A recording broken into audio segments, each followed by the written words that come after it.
आज के इस वीडियो में हम विजयनगर साम्राज्य की सांस्कृतिक उपलब्धियों की चर्चा करेंगे, जिस पर प्राय 250 शब्दों में प्रश्न पूछ लिए जाते हैं। और MCQs ऑब्जेक्टिव टाइप जो क्वेश्चन होते हैं वो तो बहुत ही आते हैं, और आपके यूनिवर्सिटी एग्जाम्स में वन लाइनर में भी प्रश्न पूछे जाते हैं।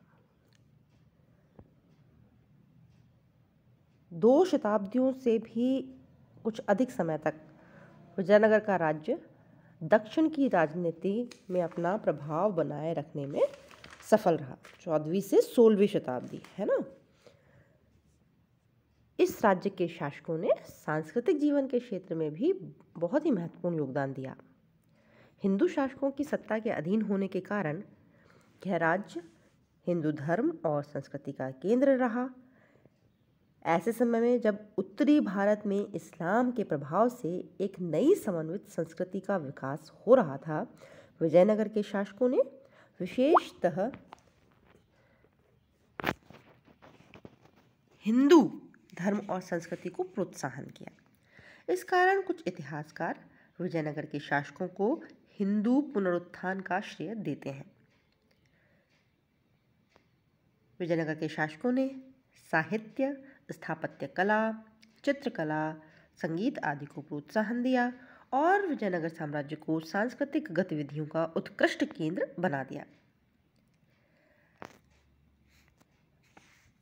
अगर हम विजयनगर साम्राज्य की साहित्यिक उपलब्धियों की बात करें तो साहित्यिक कृतियों में धार्मिक, ऐतिहासिक, जीवन वृत्तांत व काव्य संबंधी रचनाएं उपलब्ध हैं। विजयनगर के आरंभिक शासकों में बुक्का फर्स्ट ने धार्मिक रचनाओं के लेखन में योगदान दिया। उसके काल में सायण के नेतृत्व में विद्वानों के एक मंडल ने चारों वेदों की संहिताओं और अनेक ब्राह्मणों और आरण्यकों पर भाष्य लिखे। कृष्णदेव राय के संरक्षण में ईश्वर दीक्षित ने रामायण पर टीकाएं लिखी। उनके एक और मंत्री सालुआ तिम्बर ने भी कुछ टीकाएं लिखी। कृष्णदेव राय, जो कि विजयनगर के महानतम शासक थे, वे स्वयं एक उत्कृष्ट कवि और लेखक थे। संस्कृत और तेलुगु भाषाओं पर उनका पूरा अधिकार था। उनकी तेलुगु रचना अमुक्तमाल्यद तेलुगु भाषा के 5 महाकाव्यों में से एक है। कृष्णदेव राय के दरबार में अनेक कवियों को प्रश्रय मिला, जिन्हें कि विशेषतः 8 कवियों को, जिन्हें कि अष्टदिग्गज कहा जाता था। और इनमें सबसे अष्टदिग्गजों में सबसे प्रसिद्ध नाम है अलसानी पेदन्ना। उसकी प्रमुख रचना है स्वारोचिर संभव और मनुचरित। दूसरा जो अष्टदिग्गज था वह था कवि नंदी तिम्मन, जिसने पारिजातापहरण की रचना की। एक अन्य कवि था हरिदास, जो कि वैष्णव भक्ति के विचार से प्रभावित था। कृष्णदेव राय के दरबार में एक अन्य प्रसिद्ध व्यक्ति था जिसे आप सब जानते हैं, तेनाली रामा, जिसकी तुलना अकबर के प्रसिद्ध दरबारी राजा बीरबल से की जाती है। साहित्यिक रचनाओं में राजनाथ का सालुवाभिद्वय और भागवत चंपू विशेषतः उल्लेखनीय है। इनका ऐतिहासिक महत्व भी है।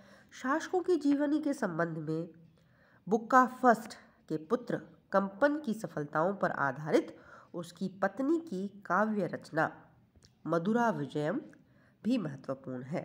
एक और दूसरी रचना है तिरुवल्लम्बा की वरदाम्बिका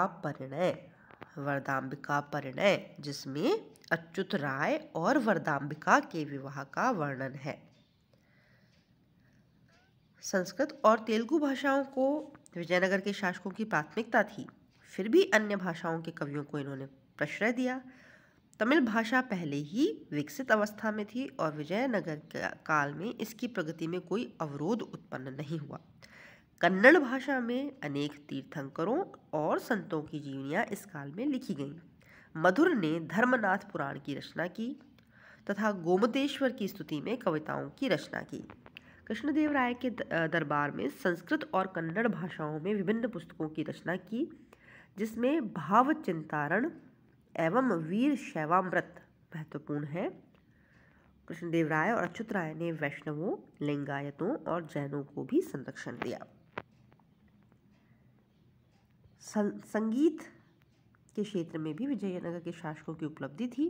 कृष्णदेव राय के दरबारी संगीतकार लक्ष्मी नारायण ने संगीत सूर्योदय नाम की पुस्तक लिखी। इससे पूर्व संत विद्यारण्य ने संगीत सार नामक पुस्तक की रचना की। तो ये तो हुई साहित्यिक उपलब्धियों की चर्चा। अब हम बात करेंगे वास्तुकला के क्षेत्र में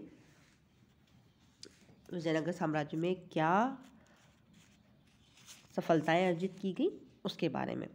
दक्षिण भारत में मंदिर निर्माण शैली का चरमोत्कर्ष विजयनगर के शासकों के काल में ही प्रारंभ हुआ। इस शैली के सर्वोत्कृष्ट उदाहरणों में देवराय द्वितीय द्वारा बनाया गया हजारा मंदिर और कृष्णदेव राय द्वारा निर्मित विट्ठल स्वामी मंदिर विशेष रूप से उल्लेखनीय है। ये मंदिर चोल काल में विकसित द्रविड़ शैली के ही हैं, लेकिन इनमें कुछ नई विशेषताएं हैं। सबसे पहले हर मंदिर में मंडप के अलावा एक कल्याण मंडप का निर्माण किया गया है। यह आमतौर पर मंदिर के आंगन के बाईं ओर बनाया जाता था। इसमें अत्यंत अलंकृत स्तंभों का प्रयोग होता था। इस मंडप में देवता के विवाह समारोह का त्यौहार मनाया जाता था। तो आपसे एग्जाम्स में, स्पेशली कॉम्पिटिटिव एग्जाम्स में पूछा जा सकता है कि द्रविड़ शैली के मंदिरों में विजयनगर साम्राज्य के मंदिरों की विशिष्ट विशेषता क्या थी। यह विशेषता थी कल्याण मंडप। कल्याण इज मैरिज, शादी को बोलते हैं कल्याण। तो कल्याण मंडप में मंदिर के देवता के विवाह समारोह का आयोजन किया जाता था। एक और विशेषता थी, वह था अम्मान मंदिर के रूप में हम देख सकते हैं। यह अम्मान मंदिर एक अतिरिक्त मंदिर था जिसमें देवता की पत्नी की विशेष रूप से आराधना की जाती थी।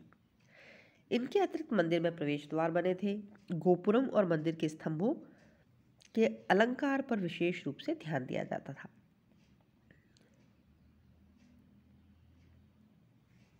अलंकार ही विजयनगर की स्थापत्य शैली की उल्लेखनीय विशेषता है। विजयनगर शैली के भवन जो हैं वो तुंगभद्रा नदी के दक्षिण में फैले हुए थे। इनमें कांचीपुरम का एकाग्रनाथ नामक मंदिर और ताड़पत्री स्थित रामेश्वरम मंदिर अपने सुंदर गोपुरों के कारण अत्यंत प्रसिद्ध है, जबकि श्रीरंग स्थित शेषगिरी मंडप में प्रस्तुत घोड़ों की मूर्तियां अपनी सुंदरता के लिए प्रसिद्ध है। विजयनगर की शैली को आगे चलकर मदुरा के नायकों द्वारा प्रोत्साहित किया गया। मंदिरों के अलावा महलों और राजप्रसादों का भी निर्माण हुआ, जिनके अवशेष विजयनगर साम्राज्य की राजधानी हम्पी में देखे जा सकते हैं। इन भवनों की दीवारों पर चित्रण के सुंदर उदाहरण देखे जा सकते हैं। इनकी विशेषता यह है कि इनमें विभिन्न देशों के रहन सहन को दर्शाया गया है। चित्रकला के अलावा मूर्तियों का निर्माण भी इस काल में हुआ। ये मूर्तियाँ अधिकतर शासकों की हुआ करती थीं। इनका निर्माण पत्थरों को काट कर या कांसे को ढालकर होता था। कृष्णदेव राय और उसकी पत्नियों वेंकट प्रथम और अन्य कुछ शासकों की कांस्य की बनी विशाल मूर्तियां धातुकला में विजयनगर के कारीगरों की प्रवीणता को स्पष्ट करती हैं, किंतु चोल काल की तुलना में मूर्तियां उतनी सुंदर और प्रभावशाली प्रतीत नहीं होती। अब हम बात करेंगे संगीत के क्षेत्र में विजयनगर साम्राज्य की उपलब्धियों की। संगीत को भी विजयनगर के शासकों ने प्रोत्साहन दिया। उनके दरबार में संगीत एवं नृत्य की लोकप्रियता रही। कृष्णदेव राय के दरबार में कई विख्यात संगीतकार, गायक और नर्तक मौजूद थे, जिन्हें सम्मान और संरक्षण प्राप्त था। संगीत और नृत्य संबंधी सिद्धांतों की व्याख्या के लिए कई पुस्तकें लिखी गईं, जैसे कि सायन द्वारा लिखी गई संगीत सार। मल्लिनाथ संगीत विषय के लेखक ने मल्लिकार्जुन के संरक्षण में प्रगति की और उनके पुत्र राम अमात्य ने राम राय के संरक्षण में स्वर मेल कला निधि, यह महत्वपूर्ण है बच्चों, राम अमात्य ने राम राय के संरक्षण में स्वरमेल कलानिधि की रचना की। देवराय द्वितीय के दरबार में संगीतकार लक्ष्मी नारायण ने संगीत सूर्योदय पुस्तक की रचना की। इस तरह से हम देखते हैं कि विजयनगर साम्राज्य काल में सांस्कृतिक जीवन के विभिन्न क्षेत्रों में प्रगति हुई। इसकी व्याख्या इतिहासकार अलग अलग ढंग से करते हैं। कुछ इतिहासकार कहते हैं कि विजयनगर साम्राज्य की स्थापना इस्लाम धर्म के विरुद्ध हिंदू प्रतिक्रिया के परिणाम स्वरूप हुई थी और विजयनगर के शासकों का उद्देश्य इस्लाम के प्रभाव से मुक्त हिंदू धर्म और संस्कृति को उन्नत करना था। कुछ अन्य इतिहासकार इस विचार से सहमत नहीं हैं। उनके अनुसार विजयनगर के शासकों द्वारा जिन सांस्कृतिक गतिविधियों को प्रोत्साहन दिया गया उनका रूप शिथिल था। उत्तरी भारत में जहां विभिन्न क्षेत्रों में उल्लेखनीय प्रगतियां हो रही थीं, वहां दक्षिण भारत में केवल पूर्व काल की परंपराओं को ही बनाए रखने की कोशिश की गई। अतः उत्तर भारत की तुलना में विजयनगर की सांस्कृतिक गतिविधियों का रूप शिथिल रहा। इस ऐतिहासिक विवाद के साथ ही विजयनगर के सांस्कृतिक उपलब्धियों का ये वीडियो हम यहीं समाप्त करते हैं। विजयनगर साम्राज्य एक प्रकार से संपूर्ण हो चुका है हमारे वीडियो की सीरीज़ में, और अब हम बहमनी साम्राज्य के बारे में जानकारी प्राप्त करेंगे अगले वीडियोज़ में, और विजयनगर और बहमनी साम्राज्य के आपसी संघर्ष की चर्चा होगी, और अंततः विजयनगर और बहमनी साम्राज्य के पतन के बारे में हम बात करेंगे। इसी के साथ ही वीडियो समाप्त होता है। Thank you.